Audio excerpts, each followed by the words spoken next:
What if the greatest gift God ever gave you was also the thing that destroyed you? Not because God made a mistake, not because the gift was wrong, but because you never understood what it was for. Samson was the strongest man who ever lived.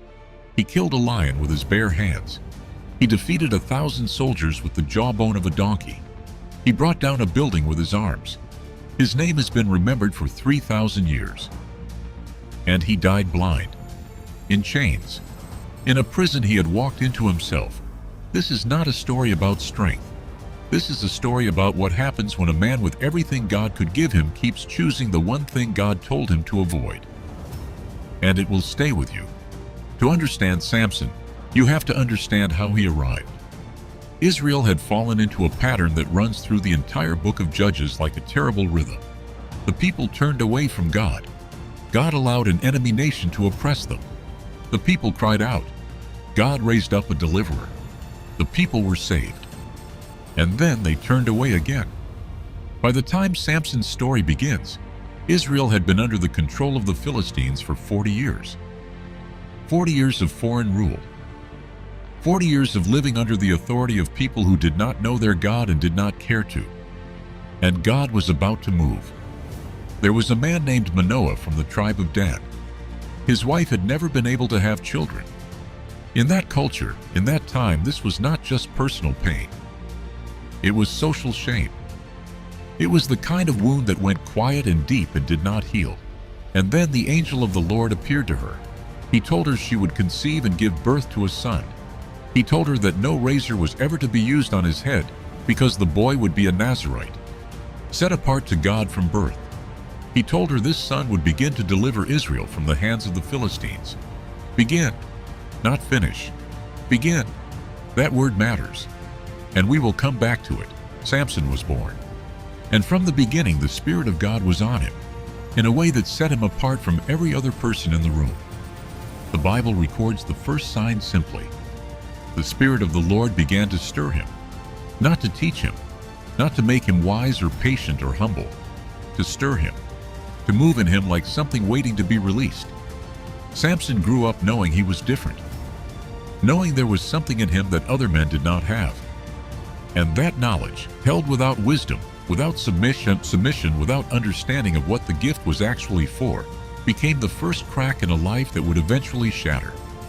Because Samson learned early that his strength worked, and he never learned what his strength was for.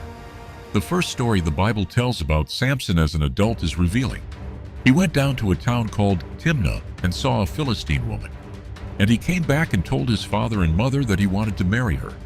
His parents were troubled. They asked him if there was no woman among his own people, among all of Israel, that he had to go to the Philistines for a wife. Samson's answer was simple. Get her for me. She is the right one for me. The Bible adds a note at this point, almost parenthetically. It says this was from the Lord, who was seeking an occasion to confront the Philistines. God can work through human weakness. God can use flawed decisions to move his purposes forward. That does not make the decisions wise. That does not mean Samson was making a good choice. It means God is sovereign over even our worst impulses, able to extract purposes we never intended from choices we had no business making. But Samson did not know that. Samson thought he was following his desires. He had no idea he was also, in ways he could not see, being used. On the way to Timnah, a young lion came roaring toward him. And the Spirit of the Lord came powerfully on Samson, and he tore the lion apart with his bare hands, as he might have torn a young goat. As he might have torn a young goat. That phrase is not an exaggeration. It is a measurement. What would require every ounce of human strength and likely fail? Samson did the way you would split a piece of bread. That is what was living in him. He told no one what he had done. He married the Philistine woman. At the wedding feast, he posed a riddle to 30 Philistine men. They could solve it in 7 days. He would give them 30 linen garments and 30 sets of clothes. They could not. They would give the same to him. The riddle was built on what only he knew. The dead lion he had killed. The honeycomb that bees had made inside the carcass when he passed by again. Out of the eater, something to eat. Out of the strong, something sweet. They could not solve it. So they went to Samson's wife and threatened her, "Get the answer from your husband, or we will burn you and your father's household." She wept before him. She pressed him. She accused him of not truly loving her. For 7 days she pressed him. And on the 7th day, because she pressed him so hard, he told her. And she told the men. And the men came to Samson with the answer before the sun went down on the 7th day. "If you had not plowed with my heifer, you would not have solved my riddle." The woman he had chosen to marry had betrayed him, traded his secret for her own safety. And Samson, who had not yet learned the lesson that would be given to him again and again until it finally cost him everything, responded not with reflection but with violence. The Spirit of the Lord came powerfully on him. He went down to another city and struck down 30 of their men and took their belongings and gave them to the men who had explained the riddle. And then he went home to his father's house. What follows is a tangle of revenge and counter-revenge, of Samson's anger colliding with Philistine brutality in ways that escalated beyond anything either side could contain. His wife was given to another man. Samson burned the Philistines' grain fields. The Philistines burned his wife and her father in response. Samson attacked them viciously. The Philistines sent 3,000 men into Judah to find him. The men of Judah, afraid of the Philistines, came to Samson themselves and asked him to let them bind him and hand him over, and Samson agreed, on one condition, that the men of Judah would not attack him themselves. They bound him with 2 new ropes and brought him to the Philistines. And when the Philistines came toward him, the Spirit of the Lord came powerfully on him. The ropes on his arms became like burnt flax. They fell from his hands. He found the fresh jawbone of a donkey. He picked it up, and with it he struck down 1,000 men. One man, one jawbone, 1,000 Philistines. With a donkey's jawbone, I have made donkeys of them. With a donkey's jawbone, I have killed 1,000 men. He was exhausted afterward, desperately thirsty. He cried out to God, and God opened a hollow place and water came out. And Samson drank and his strength returned. This moment is important because it is one of the only moments in Samson's story where he cried out to God and acknowledged his need. And God answered.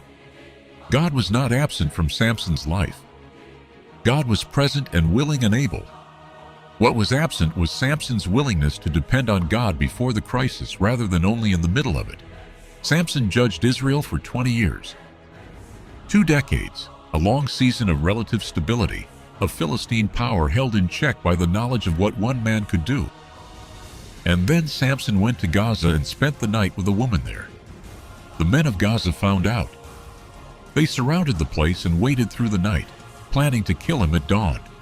But Samson left at midnight. He took hold of the doors of the city gate and the 2 posts and tore them loose. He carried them on his shoulders to the top of a hill overlooking Hebron. He could not be contained. Not by ropes. Not by city gates. Not by 1,000 soldiers. But there was one thing that could reach him. And the Philistines knew it. And after this, Samson fell in love with a woman named Delilah. The rulers of the Philistines came to her separately. Each of them offered her 1,100 pieces of silver if she could find out the secret of his strength and how he could be overpowered and bound and subdued. Delilah agreed, and then she did what she was paid to do. She asked Samson the question directly. "Tell me the secret of your great strength and how you can be tied and subdued." Samson lied to her 3 times.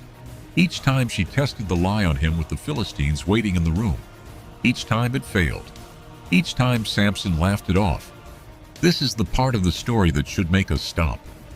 Samson knew what Delilah was trying to do. The evidence was in front of him every single time. She would ask. He would give a false answer. She would test it with the Philistines actually present in the room. And Samson would laugh and walk away and come back and let her ask again.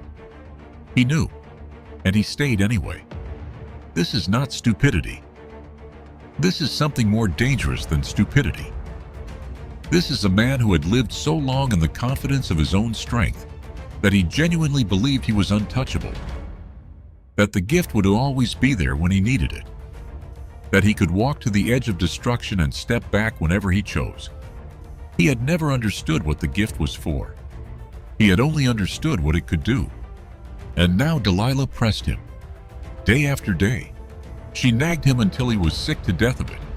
The same words the Bible used to describe his first wife pressing him about the riddle. The same pattern, the same vulnerability, the same man. And this time he told her the truth. No razor has ever touched my head because I have been a Nazirite set apart to God since before I was born.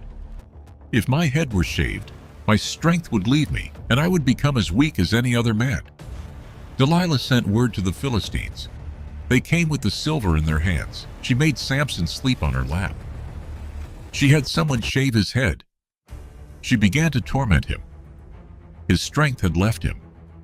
She called out, "Samson, the Philistines are upon you." He woke up and thought he would shake himself free and go out as before. But he did not know that the Lord had left him. That sentence is the heaviest in the entire story. He did not know that the Lord had left him. Not that God had abandoned Samson without reason. Not that God had withdrawn for no cause. But that Samson had drifted so far from understanding the source of his gift, had treated it so long as something that simply belonged to him rather than something entrusted to him, had violated the one condition of his calling so carelessly that when the moment came, he did not even notice the difference. He woke up the same way he had woken up 100 times before, confident, ready, sure of himself, and there was nothing there. The Philistines seized him. They gouged out his eyes. They took him down to Gaza. They bound him with bronze shackles, and they set him to grinding grain in the prison. The strongest man who had ever lived was blind and in chains, walking in circles in a prison, doing work that was given to animals and slaves. But the Bible adds one more quiet line. The hair on his head began to grow again after it had been shaved. God was not finished with Samson. Even here, even in this, even after every wasted year, and every foolish choice, and every time Samson had used what God gave him for his own purposes instead of God's. Even after he had thrown away the one condition of his calling for a woman who was being paid to destroy him. The hair began to grow. The rulers of the Philistines gathered to offer a great sacrifice to their god Dagon and to celebrate. They said their god had delivered Samson into their hands. The temple was full of men and women. All the rulers of the Philistines were there. About 3,000 men and women were on the roof watching. They sent for Samson to be brought from the prison to entertain them. He was brought out and stood between the pillars. He asked the servant who led him to let him feel the pillars so he could lean against them. And then Samson prayed. One of the only prayers recorded from his lips in all his years. "Sovereign Lord, remember me. Please, God, strengthen me just one more time. And let me with one blow get revenge on the Philistines for my 2 eyes." He reached toward the 2 central pillars that supported the temple. He braced himself against them, one hand on each pillar. And he said, "Let me die with the Philistines." Then he pushed. With everything he had, with everything God had put in him from before he was born, with the strength that had been given not for his own glory or his own desires or his own entertainment, but for the deliverance of his people.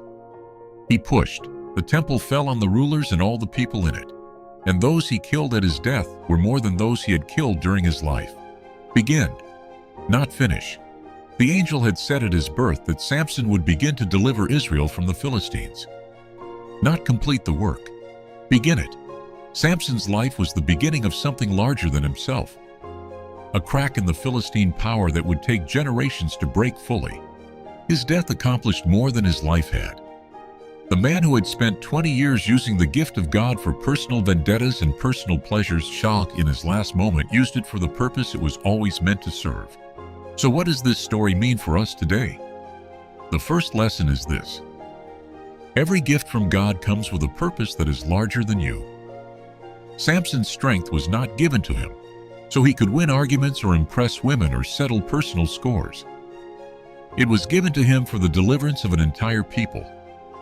He spent most of his life using it for everything else. And the tragedy of Samson is not that he was weak. The tragedy is that he was strong and never understood why. What has God given you? A mind, a voice, resources, influence, relationships. The question is never only what can I do with this? The question is, what is this for? Because the answer to that second question is always larger than you. The second lesson is this: the patterns that destroy us rarely appear suddenly. Samson lost his secret to Delilah the same way he had lost his riddle to his first wife. The same pressure, the same emotional manipulation, the same weakness. He had been here before. He had learned nothing. The things that are most likely to undo you are not new. They are the same vulnerabilities you have always had, wearing slightly different faces. Pay attention to your patterns. The enemy does not need new weapons when the old ones still work. The third lesson is this: God's patience is not the same as God's approval. Samson did what he wanted for years. He broke his calling. He chased his desires. He used his gift for himself. And for most of that time, the gift was still there when he needed it. He might have concluded that God did not mind, that the rules did not really apply to him, that somehow he was exempt. But the day came when he woke up and reached for what had always been there and found it gone. God's patience had run out. Not his mercy, not his love, but his tolerance for the ongoing violation of what Samson had been called to be. Do not mistake God's patience for permission. And the fourth lesson points us toward something the story has been building toward all along. Samson died with his arms stretched out between two pillars, pulling down the house of the enemy, saving his people through his own death. The man who had wasted so much of his life finally gave it fully in the moment that mattered most.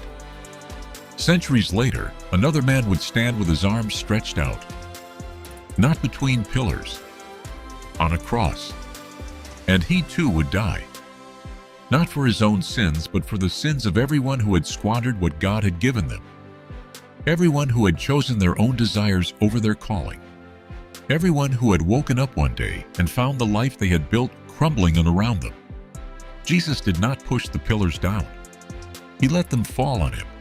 He took the weight of every wasted life, every broken vow, every Delilah we have ever chosen. Every morning we have reached for something and found it gone. And he did not die blind in a prison of his own making. He rose from a tomb that could not hold him. Samson's story does not end with his death. The Bible says his brothers and his father's whole family came and took his body. They buried him between Zorah and Eshtaol, in the tomb of his father Manoah. He came home. Even Samson came home. Whatever you have spent, whatever you have wasted, whatever gifts you have used for yourself when they were meant for something larger, whatever Delilah you are still sitting with because you are confident you can walk away when you choose. The God who let Samson's hair grow in a prison is still in the business of restoring what has been lost. The question is not whether you are too far gone. The question is whether you are willing to reach for the pillars one more time. Not for revenge, not for yourself, but for the purpose you were always meant to serve. Based on Judges 13 through 16.